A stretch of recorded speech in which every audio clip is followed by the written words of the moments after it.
നാട്ടുകാർക്കരെ ഒന്നടങ്കം നടുക്കിയ ദുരന്തം. രാവിലെ ഏകദേശം 9 മണിയോടുകൂടിയായിരുന്നു മേനക എന്ന യുവതി താൻ ജോലി ചെയ്യുന്ന സീതത്തോടുള്ള അംഗനവാടിയിലേക്ക് പുറപ്പെട്ടത്. മീനാർ അംഗനവാടിയിലെ ഹെൽപ്പറായ മേനകയ്ക്ക് വീട്ടിൽ നിന്നും 4 കിലോമീറ്റർ നടന്നെങ്കിൽ മാത്രമേ അംഗനവാടിയിൽ എത്തുകയുള്ളൂ. ആനയും കടുവയും പുലിയുമെല്ലാം ഇടയ്ക്കിടെ ഇറങ്ങാറുള്ള വനമേഖല കൂടി ആയതുകൊണ്ട് തന്നെ കൊടും വനത്തിലൂടെയുള്ള റോഡിലൂടെയാണ് മേനക അംഗനവാടിയിലേക്ക് സ്ഥിരമായി പോകാറുള്ളത്. 1 വർഷം മുൻപ് പ്രദേശത്ത് വെച്ച് ഒരു യുവാവിനെ കടുവ കടിച്ചു കൊലപ്പെടുത്തിയിരുന്നു. അതുകൊണ്ട് തന്നെ തീർത്തും കരുതലോടുകൂടിയാണ് മേനക ആ വഴി നടന്നു പോയത്. അംഗനവാടി ലക്ഷ്യമാക്കി വനത്തിലൂടെ നടന്നു പോകുന്നതിനിടയിലായിരുന്നു ഏകദേശം 9:30 മണിയോടുകൂടി മേനകയുടെ ഫോണിലേക്ക് ഒരു കോൾ എത്തിയത്. തന്റെ ചെറിയച്ഛനാണ് വിളിക്കുന്നതെന്ന് മനസ്സിലാക്കിയ മേനക അദ്ദേഹത്തോട് ഫോണിൽ വീട്ടുവിശേഷങ്ങളൊക്കെ പറഞ്ഞുകൊണ്ടിരിക്കുന്നതിനിടയിലായിരുന്നു അപ്രതീക്ഷിതമായി മേനക അലറി വിളിച്ച് കരയുന്ന ശബ്ദം ഫോണിന്റെ മറുതലയ്ക്കൽ സംസാരിച്ചു കൊണ്ടിരുന്ന മേനകയുടെ പിതൃസഹോദരൻ കേട്ടത്. എന്താണ് മോളെ, എന്ത് പറ്റിയെന്ന് പിതൃസഹോദരൻ പലതവണ ആവർത്തിച്ച് ചോദിച്ചെങ്കിലും മേനകയുടെ ഭാഗത്തു നിന്നും ഒരു മറുപടിയും ഉണ്ടായില്ല.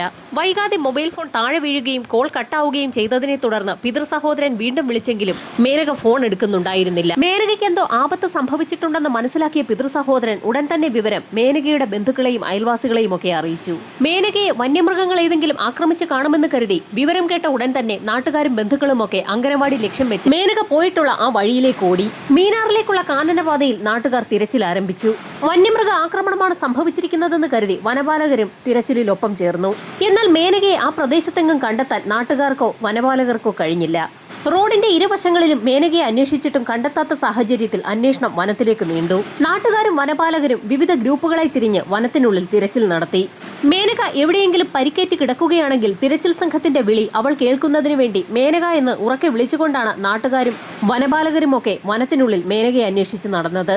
അങ്ങനെയാണ് തിരച്ചിൽ നടത്തുന്ന സംഘം ഗവിയാർ തോടിന് സമീപം എത്തിയത്. തോടിന് സമീപത്ത് ഒരു രൂപം കിടക്കുന്ന കാഴ്ച നാട്ടുകാരിൽ ചിലർ കണ്ടു. സൂക്ഷിച്ചു നോക്കിയപ്പോൾ അതൊരു സ്ത്രീരൂപമാണെന്ന് നാട്ടുകാർക്ക് വ്യക്തമായി.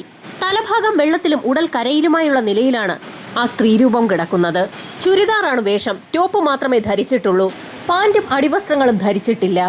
അതിക്രൂരമായി ആ സ്ത്രീ കൊല്ലപ്പെട്ട് കിടക്കുകയാണെന്ന് ഒറ്റ നോട്ടത്തിൽ തന്നെ നാട്ടുകാർക്ക് മനസ്സിലായി. ഭയപ്പെടുത്തുന്ന ആ കാഴ്ച ഒരു നോട്ടം നോക്കാൻ മാത്രമേ നാട്ടുകാരിൽ പലർക്കും കഴിഞ്ഞുള്ളൂ. അംഗനവാടിയിലേക്കുള്ള ആ യാത്രയിൽ വെച്ച് മേനകയ്ക്ക് എന്താണ് സംഭവിച്ചതെന്ന് നാട്ടുകാർക്ക് സംശയം തോന്നി. നാട്ടുകാർ വിവരമറിയിച്ചതിനെ തുടർന്ന് മൂഴിയാർ സ്റ്റേഷനിൽ നിന്നും ഉന്നത ഉദ്യോഗസ്ഥരടങ്ങുന്ന സംഘം സംഭവസ്ഥലത്തേക്ക് എത്തി. പോലീസ് സംഘം ഉടൻ തന്നെ 5 കിലോമീറ്റർ അകലെയുള്ള ഗവിയാർ മേഖലയിലേക്ക് യാത്ര തിരിച്ചു. പോലീസ് സംഘം വിവരമറിയിച്ചതിനെ തുടർന്ന് ഫോറൻസിക് സംഘവും സംഭവസ്ഥലത്തേക്ക് എത്തി ഇൻക്വസ്റ്റ് നടപടികൾ ആരംഭിച്ചു. പ്രാഥമിക പരിശോധനയിൽ തന്നെ ഫോറൻസിക് സംഘത്തിന് ഒരു കാര്യം വ്യക്തമായി. മേനകയെ ആക്രമിച്ചിരിക്കുന്നത് വന്യമൃഗങ്ങളല്ല. മൃഗങ്ങൾ ആക്രമിച്ചാൽ ഉണ്ടാകുന്നത് പോലെയുള്ള പാടുകളല്ല മേനകയുടെ ശരീരത്തിലുള്ളത്. മേനകയെ ആരോ അതിക്രൂരമായി റേപ്പ് ചെയ്ത് കൊലപ്പെടുത്തിയിരിക്കുകയാണ്. യുവതിയുടെ തല തോട്ടിലെ വെള്ളത്തിലേക്ക് ബലമായി പിടിച്ച് മുക്കിപ്പിടിച്ചതിന്റെ എല്ലാ ലക്ഷണങ്ങളുമുണ്ട്. ശരീരം മാത്രം തോടിന് പുറത്ത് കരയിലേക്ക് കിടക്കുകയാണ്. വസ്ത്രങ്ങൾ പൂർണ്ണമായും വലിച്ചു കീറിയ അവസ്ഥയിലാണ്. ബലപ്രയോഗം നടന്നതിന്റെ എല്ലാ ലക്ഷണങ്ങളുമുണ്ട്. ശരീരത്തിൽ ബലപ്രയോഗത്തിനിടയിലുണ്ടായ മുറിവുകളും ചതവുകളും കാണാം. കൊലപ്പെടുത്തുന്നതിന് മുൻപ് മേനകയെ വനത്തിലൂടെ കുറേയധികം ദൂരം വലിച്ചിഴച്ചതിന്റെ പാടുകളുണ്ട്.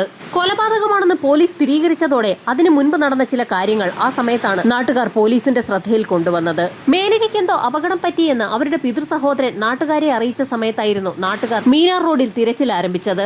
വന്യമൃഗങ്ങളുടെ ആക്രമണമെന്ന് കരുതി വനപാലകരുൾപ്പെടെ തിരച്ചിൽ ആരംഭിച്ച സമയത്തായിരുന്നു മീനാർ ഭാഗത്തെ വനത്തിൽ നിന്നും ഒരാൾ റോഡിലേക്ക് ഇറങ്ങി വരുന്ന കാഴ്ച നാട്ടുകാർ കണ്ടത്. മേനകയെക്കുറിച്ച് അയാളോട് അന്വേഷിച്ചെങ്കിലും മേനക എന്നൊരാളെ താൻ കണ്ടിട്ടില്ല എന്നുള്ള മറുപടിയായിരുന്നു ആ വ്യക്തി പറഞ്ഞത്. ഏകദേശം 40 വയസ്സിനടുത്ത് പ്രായം തോന്നിക്കുന്ന വിനോദ് എന്ന വ്യക്തിയായിരുന്നു അത്. ആ വ്യക്തിയെക്കുറിച്ച് പോലീസ് സംഘം നാട്ടുകാരോട് വിശദമായി തന്നെ ചോദിച്ചു. അപ്രതീക്ഷിതമായി വിനോദിനെ ആ കാടിന് സമീപത്ത് വെച്ച് കണ്ടപ്പോൾ നാട്ടുകാർ അയാളോട് പല കാര്യങ്ങളും ചോദിച്ചിരുന്നു. ആ പ്രദേശത്ത് തന്നെയുള്ള തങ്കയ്യ എന്നു പേരുള്ള ഒരു ആദിവാസിയുടെ ബന്ധുവാണ് താനെന്നും വനമൊക്കെ കാണുന്നതിന് വേണ്ടിയാണ് അവിടേക്ക് എത്തിയതെന്നും താനിപ്പോൾ വണ്ടിപ്പെരിയാർ മേഖലയിലേക്ക് പോവുകയാണെന്നും അയാൾ നാട്ടുകാരെ അറിയിച്ചിരുന്നു.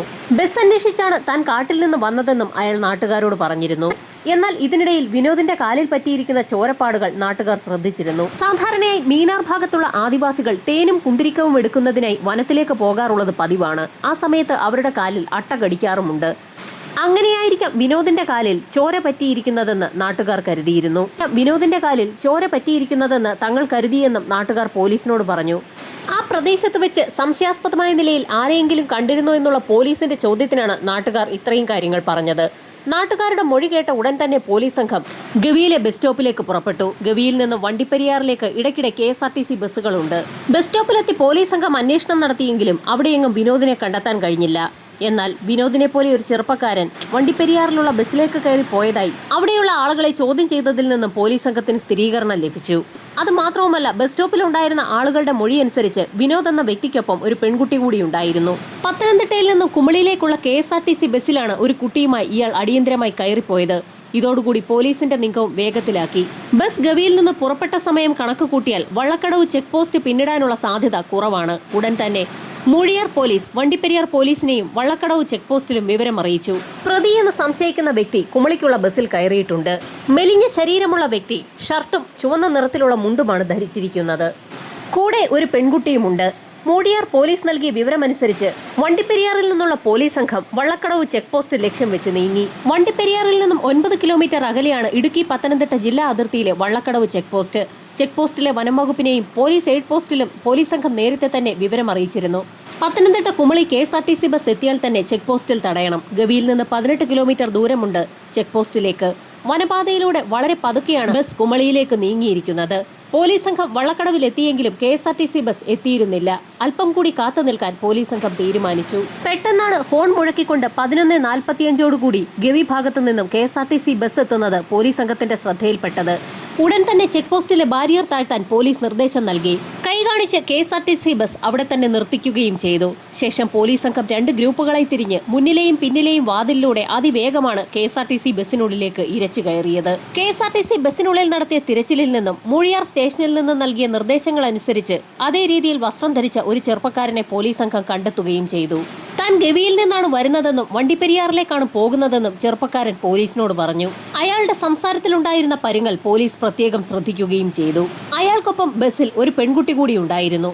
ആ പെൺകുട്ടി ആരാണെന്ന് പോലീസ് ചോദിച്ചപ്പോൾ തന്നെ അയാളൊന്ന് വിളറി വെളുത്തു. അത് തന്റെ അമ്മാവന്റെ മകളാണെന്ന് പതിഞ്ഞ സ്വരത്തിൽ അയാൾ പോലീസിന് മറുപടിയും നൽകി. മൂഴിയാർ സ്റ്റേഷനിൽ നിന്നുള്ള പോലീസ് സംഘം പറഞ്ഞ വ്യക്തിയെ തന്നെയാണോ തങ്ങൾ കണ്ടെത്തിയിരിക്കുന്നതെന്നറിയുന്നതിനായി ഇതിനിടയിൽ കൂട്ടത്തിലുണ്ടായിരുന്ന ഒരു പോലീസുകാരൻ ആ ചെറുപ്പക്കാരന്റെ ഒരു ഫോട്ടോ എടുത്ത് മൂഴിയാർ പോലീസിന് അയച്ചു കൊടുക്കുകയും ചെയ്തു. ചെറുപ്പക്കാരന്റെ ചിത്രം ലഭിച്ച ഉടൻ തന്നെ മൂഴിയാറിൽ നിന്നുള്ള പോലീസ് സംഘം ആ ചിത്രം അവിടെയുണ്ടായിരുന്ന നാട്ടുകാരെയൊക്കെ കാണിച്ചു. മീനാർ ഭാഗത്തെ വനത്തിൽ നിന്നും ഇറങ്ങി വന്ന അതേ ചെറുപ്പക്കാരൻ തന്നെയാണ് ചിത്രത്തിലുള്ളതെന്ന് നാട്ടുകാർ പോലീസിന് സ്ഥിരീകരണവും നൽകി. അത് വിനോദ് എന്ന വ്യക്തി തന്നെയാണെന്ന് അങ്ങനെയാണ് പോലീസ് സംഘം ഉറപ്പിച്ചത്. ഉച്ചയ്ക്ക് 12 മണിയോടുകൂടി മൂഴിയാർ സ്റ്റേഷനിൽ നിന്നുള്ള പോലീസ് സംഘത്തിന്റെ സന്ദേശം ലഭിച്ചതോടുകൂടി വണ്ടിപ്പെരിയാർ പോലീസ് സ്റ്റേഷനിൽ നിന്നുള്ള പോലീസ് സംഘം അയാളെ കസ്റ്റഡിയിലെടുത്തു. ബസ്സിൽ നിന്നും വിനോദിനെ പിടിച്ചിറക്കിയ പോലീസ് സംഘം അയാളെ വണ്ടിപ്പെരിയാർ സ്റ്റേഷനിലേക്കാണ് കൊണ്ടുപോയത്. വൈകാതെ തന്നെ മൂഴിയാറിൽ നിന്നുള്ള പോലീസ് സംഘം വണ്ടിപ്പെരിയാറിലെത്തി വിനോദിനെ കസ്റ്റഡിയിലെടുക്കുകയും ചെയ്തു. സ്റ്റേഷനിലെത്തിച്ച വിനോദിനെ പോലീസ് സംഘം കാര്യമായി തന്നെ ചോദ്യം ചെയ്തു. ആദ്യഘട്ടത്തിൽ തനിക്കൊന്നും അറിവില്ല എന്ന് പറഞ്ഞിരുന്ന വിനോദ് പിന്നീട് പല കാര്യങ്ങളും തുറന്നു പറഞ്ഞു. ഒരു ഭാവവ്യത്യാസവും കൂടാതെയാണ് വിനോദ് പല കാര്യങ്ങളും തുറന്നു പറഞ്ഞത്. വനവിഭവങ്ങൾ ശേഖരിച്ച് വിൽപ്പനയ്ക്കെത്തിക്കുന്ന വ്യക്തിയാണ് വിനോദ് കുമാർ. തന്റെ ചെറിയ മകളെയും കൊണ്ടാണ് വിനോദ് വനവിഭവങ്ങൾ ശേഖരിക്കാൻ പോയിരുന്നത്. ഇതിനിടെയാണ് വനവിഭവങ്ങൾ ശേഖരിക്കാൻ മകളെയും കൊണ്ട് ഒരാഴ്ച മുൻപ് വിനോദ് ഗവിയിലെത്തിയത്. മൂഴിയാറിൽ നിന്നും വളരെ അകലെയായതിനാൽ ഗവിയിൽ താമസിച്ചായിരുന്നു വിനോദ് കുമാർ വനവിഭവങ്ങൾ ശേഖരിച്ചിരുന്നത്. ഇതിനായി ഗവിയിൽ നിന്നും മീനാറിലേക്ക് പോകുന്ന വനപാതയിൽ നിന്നും ഏറെ ദൂരെയല്ലാതെ ഒരു കുടിൽ കെട്ടി വിനോദും മകളും താമസവും ആരംഭിച്ചു. പൊളിഞ്ഞു വീഴാറായ ആ കുടിയിലാണ് രാത്രിയും പകലും അവർ തങ്ങിയത്. ഭക്ഷണം പാകം ചെയ്യലും ഉറക്കവുമൊക്കെ ആ കുടിലിൽ തന്നെയായിരുന്നു. മീനാറിലേക്കുള്ള പാതയിൽ 1 വർഷം മുൻപ് കടുവയുടെ ആക്രമണത്തിൽ പ്രദേശവാസിയായ ഒരു യുവാവ് കൊല്ലപ്പെട്ടിരുന്നു. ഇതോടുകൂടി ആ വഴിയിലൂടെ അധികമാരും പോയിരുന്നില്ല. പകൽ സമയത്ത് പോലും ഭീകരമായ അന്തരീക്ഷമാണ് അവിടെ. അങ്ങനെ വനവിഭവങ്ങൾ ശേഖരിക്കുന്നതിനിടയിലായിരുന്നു ഒരു യുവതി സ്ഥിരമായി മീനാറിലൂടെ രാവിലെയും വൈകിട്ടും ഒറ്റയ്ക്ക് നടന്നു പോകുന്ന കാഴ്ച വിനോദ് കുമാറിന്റെ ശ്രദ്ധയിൽപ്പെട്ടത്. യുവതിയുടെ സഞ്ചാരം പതിവായി വിനോദ് കുമാർ മാറി നിന്ന് ശ്രദ്ധിക്കുന്നത് പതിവായി. യുവതി സ്ഥിരമായി മീനാറിലേക്ക് പോകുന്ന സമയവും തിരികെ വരുന്ന സമയവുമൊക്കെ അങ്ങനെയാണ് വിനോദ് കുമാർ മനസ്സിലാക്കിയത്. ഗവിയിൽ നിന്ന് മീനാറിലേക്കുള്ള 4 കിലോമീറ്റർ ദൂരത്തിൽ ഭൂരിഭാഗവും ആളൊഴിഞ്ഞ സ്ഥലമാണെന്നുള്ളത് വിനോദ് കുമാർ ഇതിനിടയിൽ കണ്ടെത്തിയിരുന്നു. രാവിലെ 8:30 മകളെയും കൊണ്ട് ഗവിയിലേക്കുള്ള ബസ് സ്റ്റോപ്പിൽ വിനോദ് കുമാർ എത്തി. മേനക വരുന്നതും നോക്കി വിനോദ് അവിടെ കാത്തുനിന്നു. രാവിലെ 9 മണിയോടുകൂടി ഗവിയിലെ വീട്ടിൽ നിന്നും മേനക ഇറങ്ങി മീനാറിലേക്കുള്ള വനപാതയിലേക്ക് കയറി. ഈ സമയത്ത് ബസ് സ്റ്റോപ്പിലായിരുന്നു വിനോദ് നിന്നിരുന്നത്. മേനക വിജനമായ വനപാതയിലേക്ക് നടന്നു നീങ്ങിയതും മകളെ ബസ് സ്റ്റോപ്പിലിരുത്തി വിനോദും മേനകയ്ക്ക് പിന്നാലെ അവൾ അറിയാതെ നടന്നു തുടങ്ങി. മേനക പോയ അതേ വഴിയിലൂടെ വിനോദ് വീണ്ടും വീണ്ടും നടന്നു. മേനകയെ 1 കിലോമീറ്ററോളം അയാൾ ഒളിച്ച് പിന്തുടർന്നു. അതിനിടയിലായിരുന്നു മേനകയുടെ ഫോണിലേക്ക് പിതൃ സഹോദരൻ വിളിച്ചത്. എല്ലാം മറന്ന് വീട്ടുകാര്യങ്ങൾ സംസാരിച്ചുകൊണ്ട് മേനക നടന്നു പോകുന്നതിനിടയിലായിരുന്നു അപ്രതീക്ഷിതമായി പിന്നിൽ നിന്നും വിനോദ് ചാടി വീണത്. ആ സമയത്തായിരുന്നു മേനകയുടെ ഉറക്കെയുള്ള നിലവിളി ശബ്ദം മറുതലയ്ക്കൽ ഫോണിൽ സംസാരിച്ചുകൊണ്ടിരിക്കുകയായിരുന്ന പിതൃ സഹോദരൻ കേട്ടത്. ഒന്നും ചെയ്യാൻ കഴിയാതെ നിസ്സഹായനായി മറുതലയ്ക്കലുണ്ടായിരുന്ന ചെറിയച്ഛന് നിൽക്കാൻ മാത്രമേ കഴിഞ്ഞുള്ളൂ. ഇതിനോടകം തന്നെ ഫോൺ കട്ടാവുകയും ചെയ്തു. മേനക അതിശക്തമായി പ്രതിരോധിക്കാൻ ശ്രമിച്ചെങ്കിലും മേനകയെ ആ റോഡിൽ നിന്നും വലിച്ചിഴച്ച് താഴെയുള്ള തോടിന്റെ ഭാഗത്തേക്കാണ് വിനോദ് കൊണ്ടുപോയത്. ഗവിയാർ തോടിന്റെ കരയിലേക്കാണ് മേനകയെ അയാൾ കൊണ്ടുപോയത്. മേനകയുടെ തലയുടെ ഭാഗം ആ തോട്ടിലേക്ക് താഴ്ത്തി അയാൾ ക്രൂര കൊലപാതകം നടത്തി. ഇതിനിടയിൽ മേനകയെ അതിക്രൂര പീഡനത്തിനും ഇരയാക്കി. യുവതി കൊല്ലപ്പെട്ടു എന്ന് മനസ്സിലാക്കിയ നിമിഷത്തിൽ തന്നെ മൃതദേഹം അവിടെ ഉപേക്ഷിച്ച് വിനോദ് തിരികെ റോഡിലേക്ക് കയറി. മൽപിടുത്തത്തിനിടയിൽ വിനോദിന്റെ കാലിൽ ചെറിയ രീതിയിൽ മുറിവ് പറ്റിയിരുന്നു. തിരികെ ഗവിയിലേക്ക് വരുന്ന വഴിയിൽ വെച്ചാണ് നാട്ടുകാർ വിനോദിനെ കണ്ടത്. നാട്ടുകാരുടെ ചോദ്യങ്ങൾക്ക് ഒരു ഭാവഭേദവുമില്ലാതെ ഇയാൾ മറുപടിയും നൽകി. തുടർന്ന് ബസ് സ്റ്റോപ്പിലെത്തിയ ശേഷം പെൺകുട്ടിയുമായി കുമളി ബസ്സിൽ കയറി വണ്ടിപ്പെരിയാറിലേക്ക് പുറപ്പെട്ടു. പ്രതിയുടെ കുറ്റസമ്മതത്തിന് പിന്നാലെ മൂഴിയാർ പോലീസ് ഇയാളുടെ അറസ്റ്റ് രേഖപ്പെടുത്തി. തുടർന്ന് റാന്നി കോടതിയിൽ ഹാജരാക്കി. പോലീസിന്റെ ചോദ്യം ചെയ്യലിൽ അതിക്രൂര പീഡനം നടത്തിയതായി പ്രതി സമ്മതിച്ചിട്ടില്ല. യുവതിയെ താൻ തോട്ടിലേക്ക് പിടിച്ചു തള്ളിയപ്പോൾ യുവതി തറയിൽ തലയടിച്ച് വീണാണ് മരണപ്പെട്ടതെന്നാണ് വിനോദ് ആദ്യം പോലീസിനെ അറിയിച്ചത്. കൊല്ലപ്പെട്ട മേനകയുടെ മൃതദേഹം ഇൻക്വസ്റ്റ് നടപടികൾക്ക് ശേഷം കോട്ടയം മെഡിക്കൽ കോളേജിലെ മോർച്ചറിയിലേക്ക് മാറ്റിയിരുന്നു. മുൻപ് മറ്റൊരു കേസിൽ ജയിലിൽ കഴിഞ്ഞ ആളാണ് വിനോദ് എന്ന സൂചനയും ഇപ്പോൾ പുറത്തു വന്നിരിക്കുകയാണ്. കൊലപാതക ശ്രമമാണ് അന്നും വിനോദ് നടത്തിയത്. അതേസമയം ഒപ്പമുണ്ടായിരുന്ന പെൺകുട്ടിയെ ആദിവാസി ഉന്നതിയിൽ നിന്ന് വിനോദ് കുമാർ കടത്തിക്കൊണ്ടു വന്നതാണെന്നുള്ള സൂചനയും ഇപ്പോൾ ലഭിച്ചിരിക്കുകയാണ്. കേസന്വേഷണത്തിൽ അതിവേഗം പ്രതിയിലേക്കെത്താൻ പോലീസിന് കഴിഞ്ഞത് നിർണായകമായി എത്തിയ ആ ഫോൺ കോൾ ആയിരുന്നു. മൊബൈൽ ഫോണിൽ മേനക സംസാരിച്ചു കൊണ്ടിരുന്ന സമയത്താണ് ആക്രമണത്തിനിരയായത്. ആ സമയത്ത് മേനകയ്ക്ക് എന്തോ സംഭവിച്ചുവെന്ന് അവരുടെ ഇളയച്ഛന് മനസ്സിലായതിനെ തുടർന്നായിരുന്നു നാട്ടുകാർ ഇതിലിടപെട്ടത്. നാട്ടുകാർ അതിവേഗം തിരച്ചിൽ നടത്തിയെങ്കിൽ പോലും മേനകയുടെ ജീവൻ രക്ഷിക്കാനായില്ല. ഇതിനിടയിൽ വനത്തിൽ നിന്നിറങ്ങി വന്ന വിനോദ് കുമാർ നാട്ടുകാരുടെ ശ്രദ്ധയിൽപ്പെട്ടതുകൊണ്ടാണ് ഇങ്ങനെയൊരാളാണ് ഇതിന് പിന്നിലെന്ന് അതിവേഗം കണ്ടെത്താൻ കഴിഞ്ഞത്. പ്രദേശത്ത് CCTV ക്യാമറകൾ പോലും ലഭ്യമല്ലാത്ത സാഹചര്യത്തിൽ പ്രതി രക്ഷപ്പെട്ടിരുന്നെങ്കിൽ പോലീസ് സംഘം ആകെ കുഴഞ്ഞുപോയേനെ. പ്രതിയിലേക്ക് എത്തുന്നതിനുള്ള യാതൊരു വിധത്തിലുള്ള തെളിവുകളും അങ്ങനെയെങ്കിൽ ലഭിക്കുമായിരുന്നില്ല. കാട്ടുപാതയായതിനാൽ തന്നെ വന്യമൃഗങ്ങളുടെ ആക്രമണം ഭയന്നാണ് ആ പ്രദേശത്തുള്ള ആളുകൾ കഴിയുന്നത്. ആ പാതയിലൂടെയാണ് തന്റെ ഭർത്താവും മക്കളുമൊത്തുള്ള ജീവിതം കെട്ടിപ്പടുക്കാൻ മേനക 5 കിലോമീറ്റർ അകലെയുള്ള അങ്കനവാടിയിലേക്ക് പതിവായി നടന്നുപോയിരുന്നത്. വർഷങ്ങളായി മീനാർ അങ്കനവാടിയിൽ തന്നെയാണ് മേനക ജോലി ചെയ്തിരുന്നത്. മേനകയുടെ കൊലപാതകത്തിൽ പകച്ചു നിൽക്കുകയാണ് ഗവി എന്ന കൊച്ചു ഗ്രാമം. ലയങ്ങളിൽ താമസിക്കുന്നവരുടെ കുട്ടികളെ കളിച്ചിരികളുടെ ലോകത്തേക്ക് വഴികാട്ടിക്കൊണ്ടിരുന്ന അങ്കനവാടി ഹെൽപ്പറുടെ അകാലത്തിലുള്ള വേർപാട് പ്രദേശവാസികളെ കണ്ണീരിലാഴ്ത്തുകയാണ്. മരണം ഒരു നരാധമന്റെ രൂപത്തിൽ തന്നെ പിടികൂടുമെന്ന് ഒരിക്കലും മേനക പ്രതീക്ഷിച്ചിരുന്നില്ല. മേനകയുടെ കൊലപാതകത്തിന് പിന്നാലെ 15 വർഷം മുൻപ് മേഖലയിൽ നടന്ന മറ്റൊരു യുവതിയുടെ തിരോധാനവും ചർച്ചയാവുകയാണ്. 15 വർഷം മുൻപുണ്ടായ ഭൂലോകലക്ഷ്മിയുടെ തിരോധാനം. കേരള ഫോറസ്റ്റ് ഡെവലപ്മെന്റ് കോർപ്പറേഷന്റെ ഗവി ഏലത്തോട്ടത്തിലെ ക്ലർക്കായിരുന്നു ഭൂലോകലക്ഷ്മി. ഭർത്താവ് ഡാനിയേലിനും കുട്ടികൾക്കുമൊപ്പം കൊച്ചുപറമ്പിലുള്ള KSDCയുടെ 7-ാം നമ്പർ ക്വാർട്ടേഴ്സിലായിരുന്നു ഭൂലോകലക്ഷ്മിയും കുടുംബവും താമസിച്ചിരുന്നത്.